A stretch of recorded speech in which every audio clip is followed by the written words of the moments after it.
Welcome back to the channel. Today we're going to be taking a look at the last 10 Stanley Cup winners and ranking them from worst to best. Now, just off the top, quickly, these teams are all fantastic. These are some of the best teams of all time. These teams were all the best in the league during that season.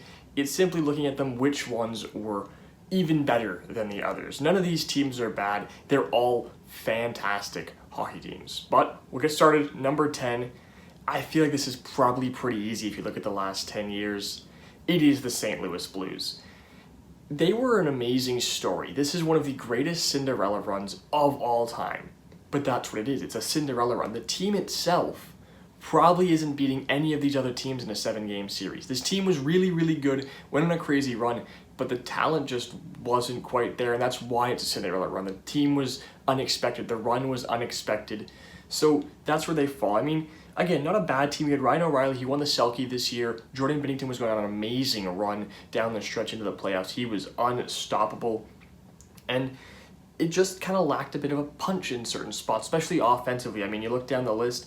Tarasenko, he was good, 33 goals this year, but he just wasn't quite the elite Tarasenko. It was on the back end of his elite years. Like, it wasn't his best season. Braden Shen was solid, but like, David Perron is the fourth highest scorer with 46 points in the regular season.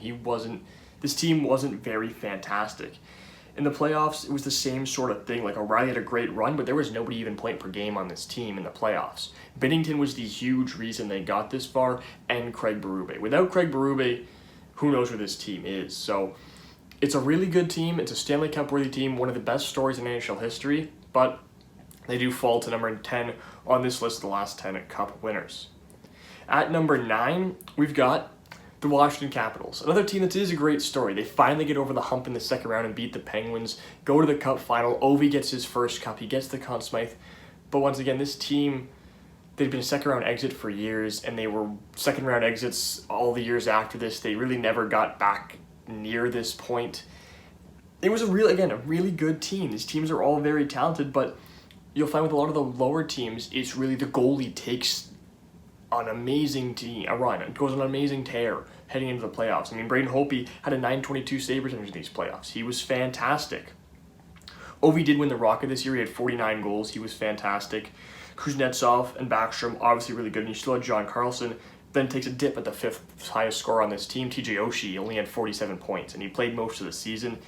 And Lars Eller, Tom Wilson, before he really became uber talented. This was more the gritty third line Tom Wilson. He only had 35 points in the regular season, so he was still good, but he was still coming into his own in terms of his skill. But again, this team is really talented, really good playoff run. Kuznetsov went ballistic in the playoffs, 32 points. Honestly, if it wasn't for the fact that it was Ovi's first and potentially only Cup, the voters kind of get... That happened the same thing with Crosby in 2016, where he was probably worthy of a Conn Smythe vote and winning the Conn Smythe, but it was more so the voters couldn't stand the thought of Crosby winning a Cup and not winning the Conn Smythe. It's the same sort of thing here with Ovi. Ovi was fantastic, 15 goals, 12 assists, but Kuznetsov was 12 goals, 20 assists. He was phenomenal in this playoff run. A really, really solid team, and it was really them just getting over that hump of the Pittsburgh Penguins. Kuznetsov was the one who did that too. Like, this might have been Kuznetsov's run. This was a crazy run for Kuznetsov, and yeah, Braden Holtby was fantastic this year.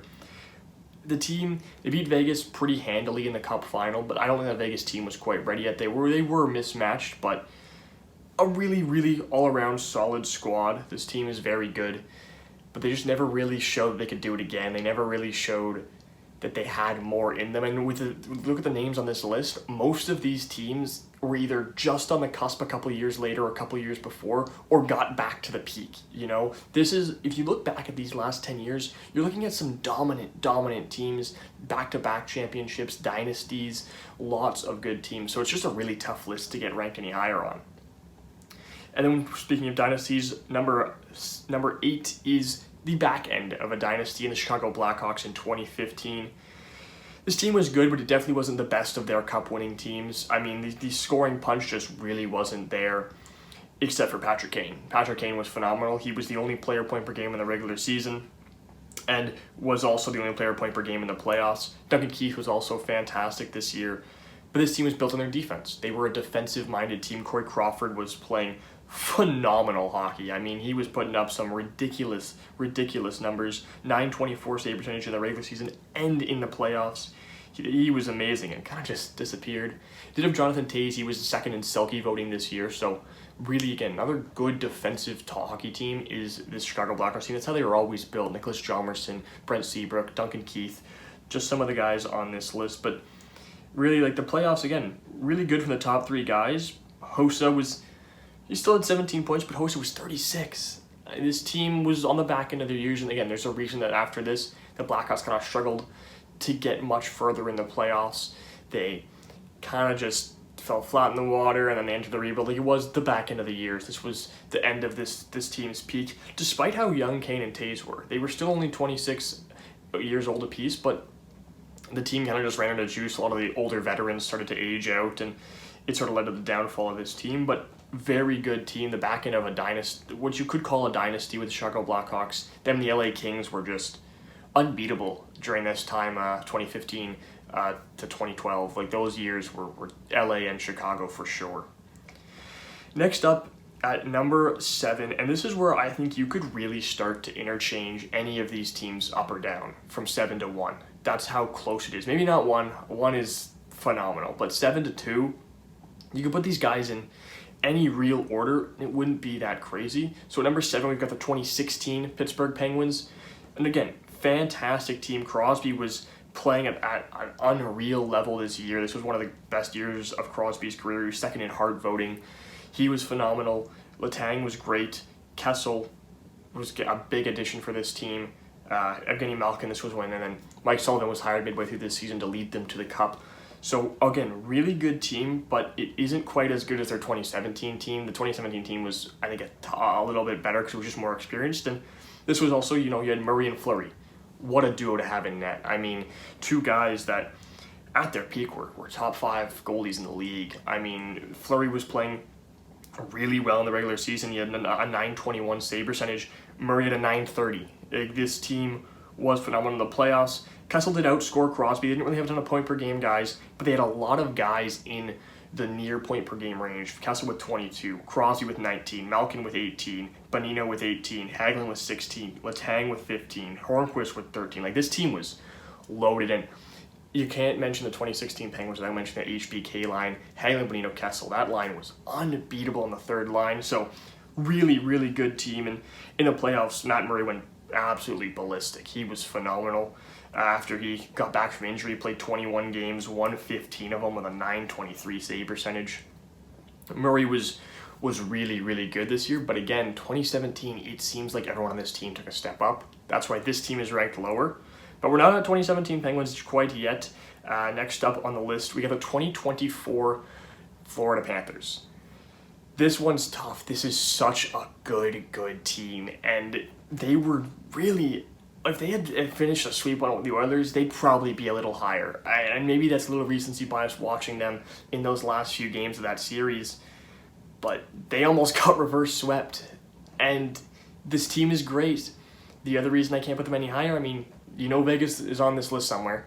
They beat the Panthers, and this Panthers team is better than last year's, but it's not enough better to take them over Vegas, in my opinion, especially with that near reverse sweep. It's just brutal, but that was a great series to watch. But this team, much more well-balanced than last year's team. It wasn't Tkachuk dragging this team to the playoffs with a phenomenal year. Reinhart, 57 goals. Tkachuk had 88 points. Barkov had 80 points in 73 games, and he won the Selke Trophy. Bobrovsky's going to be a Vezina nominee. He'll either be third or second. I bet you Hellebuyck probably wins it. But again, a really good team. And again, last year in the playoffs, it was Tkachuk who dragged them to the playoffs and dragged them through the playoffs, but Bobrovsky went ballistic. This year, Bobrovsky didn't actually have as good numbers as you might believe in the playoffs, just above a 900 or 906 save percentage, so nothing phenomenal there. But the team was really well built. Carter Verhaeghe, so clutch. The decor. Oh, Gustav Forsling and Aaron Ekblad played amazing. Ekblad was healthy this time around, and you could tell, especially in the Cup final. He played phenomenal. Anton Lundell, super underrated on that third line. This team, really good. And similar to the Penguins team, the last one, the 2016 Penguins, nobody had a point per game, but a lot of guys near a point per game. Barkov, Kachuk, Verhaeghe all with 20-plus points. There's Lundell with 17, Reinhardt 16, Erod 15. He was phenomenal in the Cup final. Forsling had 13 points, along with probably being the best shutdown defenseman in the playoffs. So really, really good team, and it really felt like this was the team all the way through the playoffs. Up until Edmonton started pushing back, you kind of went, oh, maybe Edmonton's got it, but this Florida team was phenomenal. Next up on the list is those 2023 Golden Knights I mentioned, just a spot above the Florida Panthers, because I can't justify putting them any higher because they beat the Panthers, but you'd be remiss not to mention how beat up that Florida team was last year. Vegas did win in 5. They won pretty handily. This team is phenomenal. Really, really good squad. But Kachuk was hurt. Ekblad was dealing with some stuff. The team just really wasn't 100%. Montour had surgery after this season, so wasn't 100%. And this team's regular season numbers just kind of solid, you know. Eichel, 66 points in 67 games. Stevenson was solid with 65 points. Marsh is so solid. Really well-balanced team. But in the playoffs, it was a lot of guys just coming together and playing so well. Unlike the other teams who had a lot of guys in the same range, but nobody over a point per game. This team had 3 players over a point per game in the playoffs. Jack Eichel had 26 points. Marchessault had 25. Mark Stone had 24. And that's the key, is you look at the regular season and you're like, this team was okay. It was good. It was one of the better teams in the regular season. They didn't have a standout guy because this team was so well built, but they were also missing their captain all regular season. Eichel missed a lot of games. In the playoffs, they were fully healthy, and they've got a amazing run from Adin Hill. A .932 save percentage, 2 shutouts, 2.17 goals against in the playoffs. He was unreal. This team looked unbeatable in the postseason. They were so good. I mean, they never got forced to Game 7. Beat Winnipeg in 5. They beat Edmonton in 6. They beat Dallas in 6 and Florida in 5. This team was really good. They were beating good teams. I mean, you look at all those teams. Winnipeg, no slouch. Edmonton went to the Cup final the next year. Dallas went to the conference final again the next year. And Florida won the Cup the next year. These teams were really, really good teams that stayed good going into the next season. And Vegas handled them pretty easily. So this Vegas team was dominant in the postseason, but not quite dominant enough, just barely dominant enough to crack the top 5. But at number 4, we head to the 2021 Tampa Bay Lightning. It's really tough to see which Lightning team is better because they are so similar. You could really go either way. Part of the reason putting them at 2021, the 2021 team lower, is this was the bubble year. So it was a bit of it's hard to gauge these numbers in comparison to looking at some of these other teams, but it was also a bit of an easier playoff run. And they got to the biggest reason I have them below the 2020 Lightning is in the Cup final they played the Habs. And the Habs were another miracle story, but if we're all being really honest, we're looking at that team for what it is. It was Carey Price, and that was it. That team is probably not making it back there unless they play in the North Division heading into the playoffs. So that's why that team was there. So a bit of an easier run for Tampa Bay considering the situation they were in, but still a really good team. The one thing that really made me close to putting this one above the 2020 team is the fact that Steven Stamkos was healthy this run, and he was playing well. So that was a tough thing, but I did end up leaning the 2020 team ahead of them. But for 2021, phenomenal team again. These Tampa teams were so well built. I mean, 3 straight Cup finals. They were amazing. Vasilevsky was playing on top of his game. .937 save percentage. He was phenomenal. Second in Vezina voting. Hedman was third in Norris voting this year. Really, really good team. I think this team, they didn't have Kucherov during the regular season. This was the year he came off LTIR, went right to the playoffs, and lit it up. He lit it up. He was absolutely phenomenal with 32 points in 23 games. So it was, again, a really good team. Really close to putting them a little higher. But these teams, again, as I said it before, are so interchangeable. You could argue they're worse than Vegas. You could argue they're better than the team I have above them. But the team I have above them, I can't put them any lower. That's the 2017 Pittsburgh Penguins. This team, if you really look at the way the roster was built, it is much better than the 2016 Penguins. This team added a lot of different players. This was Jake Gensel coming into his own. He had this ridiculous playoff run for a rookie. He was unreal. 33 points in 40 games in the regular season. Then you get to the playoffs. He had 13 goals in 25 games as a rookie with 21 points. Great stuff from Gensel, and Murray was even better this year. Fleury was also better this year. Fleury played 15 playoff games. He had a .924 save percentage with a .256 goals against. Murray played 11 games. He had a .937 save percentage with a 1.7 goals against average and 3 shutouts in those 11 games. So Murray was even better. Fleury was also playing extremely well because he had that whole, he was trying to prove himself because this was up to the Vegas expansion draft. Everyone knew Fleury was likely gone, but he was trying to prove himself, and he played like it. Crosby, again, another fantastic year from Sidney Crosby. He won the Rocket this year. Another reason why this team's higher, and he was, again, second in Hart voting. So this team was just unbelievable, and you still had so many of the pieces from last year's team. You still had Phil Kessel playing well. Evgeny Malkin was still playing well. Justin Schultz filled in wonderfully for Chris Letang, who got hurt. That is the one knock on the 17 Penguins compared to the 16 is no Chris Letang, but still, Hornqvist played amazing. Brian Rust was still playing well and young. Chris Kunitz was still playing and kicking. This team was really, really good, but I think the biggest thing for me is the fact that both goalies stepped it up, and Jake Gensel, adding him to this team, even as a rookie, that's what bumps them above the 2016 Penguins and up to number 3 on this list. At number 2, we have the other back-to-back team of the last 10 years, the 2020 Lightning, their first Cup run. This one, I think it was just a more impressive actual run. That's the biggest reason they go above, because as I mentioned, the other team played the Habs in the Cup final. This team played Dallas. They beat the Islanders in the conference final. They played Boston in the second round. Columbus in the first round was whatever, but a bit of a revenge tour for them because in 2019, after their phenomenal regular season, they got swept by Columbus. So, they had that in the back of their head in that series. But again, this team was really, really, really good.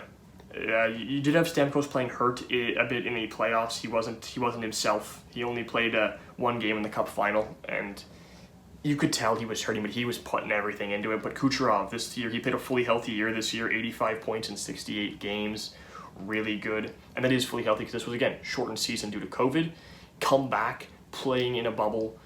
They also had to play 2 extra games in the qualifying round and that whole round robin situation. And they still went all the way, and went all the way pretty convincingly. This team was really, really good, and then had 2 more Cup appearances on another Cup in the next 2 years. So you can't knock this team, and Kucherov was great. Braden Point was right behind him in scoring in that playoffs with 33 points. Like, Braden Point, I feel like he was very under the radar and very underrated during these Tampa teams because he was overshadowed by the likes of Victor Hedman, Andrei Vasilevsky, and Nikita Kucherov, and when healthy, Steven Stamkos. But this team was really good, and a lot of guys got paid after this run. You had Shattenkirk on this team. Blake Coleman got the bag from Calgary. Anthony Cirelli was still young and was playing okay. Barclay Goodrow had a good playoff run per se. So solid team, and Vasilevsky was also amazing again because this was Vazzy's peak. He was 3rd in Norris voting this year. Hedman was also 3rd in Vezina voting. Hedman was 3rd in Norris voting. So really good all around run from this team. And these Tampa teams they were so well built by Stevie Y, and then Julien Brisebois came in and kind of took them over that edge in the playoffs. So all around, great squads from Tampa, but not quite good enough to beat the number 1 team. And I think I said 2 to 7 is probably interchangeable. I don't think you could debate 1 really. This team is so good. That's the Colorado Avalanche. This team, you look at this roster, and it's just like, wow, they had that guy, and they had him, and they had him. This team is unbelievable. You had Darcy Kemper, wasn't spectacular in the playoffs, but he had 921 in the regular season. Cale Makar was phenomenal. He doesn't crack the top 3 as you see here, but he had 86 points. He was 1 point behind Kadri. And that's something you forget. They had Kadri. They had Nathan McKinnon. They had Mika Rantanen. Burakovsky was on this team. Gabe Landeskog was healthy, played 51 games, had 59 points. Devon Toews, Valerina Shushkin, JT Comfort, Alex Newhook, Sam Girard, Eric Johnson. This team, Bo Byram was on this team. This team is so good. They're so deep. They were just unbeatable. They lost 4 games all postseason. They swept the conference final. They swept the first round, and then they lost 2 to St. Louis in the second round and 2 to Tampa in the Cup final. They also beat Tampa going to their 3rd straight Cup final. Edmonton was no slouch with the way McDavid and Draisaitl were playing that year. St. Louis was pretty solid. This was a pretty solid St. Louis team. Nashville in the first round wasn't anything special, but man, this team was unbelievably good. won 56 games in the regular season. They were one of the best regular season teams. They were one of the best teams in the playoffs. If Landeskog had been able to stay healthy and Nichushkin didn't have the off-the-ice issues, Colorado could very easily have multiple cup appearances by now, maybe multiple cups. Like, this team was so well built. Kadri went out and got paid after this season in the offseason. Didn't quite live up to it after that, but this Colorado team, star-studded top to bottom, no real flaws. I mean, Makar had a fantastic year. He won the Norris this year. He then won the Conn Smythe. It was unbeatable. I mean, this team is by far the best. Every other team on this list, the only team that lost close to that many games in the playoffs was Vegas, with 6 games lost in the playoffs. 4 games lost in the entire postseason. They were just dominant. Nobody was touching the Colorado Avalanche this year, and nobody on the last 10 years, I think, is touching them. This team will be one of the best in NHL history in terms of cup winners, and odds are McKinnon and Makar and Rantanen, they'll be back to the cup final sooner than later, because if they can get the rest of their team playing at an elite level, there's no stopping this Colorado Avalanche squad. And I mean, they did this all. Darcy Kemper wasn't fantastic. He had a 902 save percentage in the playoffs. Francouz came in for an injured Darcy Kemper. He was solid. He had a 916. He was pretty solid, but no fantastic goalie carrying them to the cup final. No one player taking it all into his hands. It was a team that was just unbelievable. 4 players at a point per game with Makar, Rantanen, McKinnon, and Landeskog. Nichushkin had 15 points. Kadri had 15 points, but he only played 16 games, and he still had that. This team, unbelievably good team that made up for each other's weaknesses all around. Phenomenal. That'll do it for this episode, this video on the channel. Next video coming up, I'm going to try getting a top 10 losers of the Cup final out in the next coming days, and then I'm going to draft time, so I'll do some reviews of the first round there, and then some prospect rankings. I've got a lot of prospects on this list. The top 100 video will be coming. Might split up in different parts depending on how long it is, but we'll see that when it gets to it, but that'll be after the draft is completed. So a couple of new videos coming out this week. Thanks for watching this one. Be sure to check out some of the other videos, and I'll see you next time.